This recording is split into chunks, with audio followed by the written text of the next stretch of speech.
La députée de Seine-Saint-Denis, Raquel Garrido, a été sanctionnée par le bureau du groupe La France Insoumise, LFI, à l'Assemblée nationale, en raison de ses déclarations sur le fonctionnement du parti et sur Jean-Luc Mélenchon.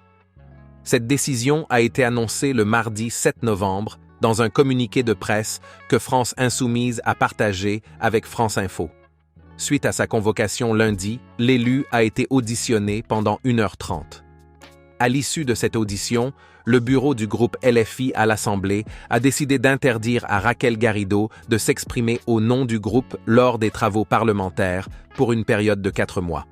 Par conséquent, elle ne pourra plus représenter le groupe lors des séances des questions au gouvernement, par exemple.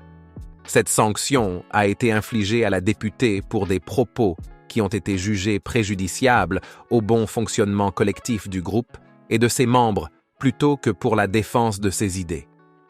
Le bureau du groupe parlementaire, la France Insoumise, a évoqué des comportements répétés tels que la diffusion de fausses informations à propos du groupe ou de ses membres, la mise en cause et le dénigrement personnel de plusieurs membres du groupe, ainsi que des attaques envers les employés du groupe parlementaire. Le communiqué ne précise pas les déclarations exactes en question.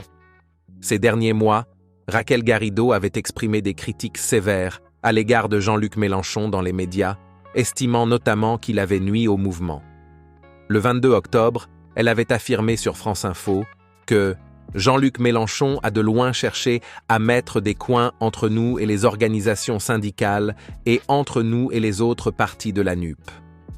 En réaction à cette sanction, Raquel Garrido a partagé ses émotions sur X, ex-Twitter, se disant humiliée et en colère face au verdict de la Cour pénale insoumise. Elle a souligné que la durée de sa sanction est similaire à celle d'Adrien Quatennens, condamné pour des actes de violence envers son ex-épouse.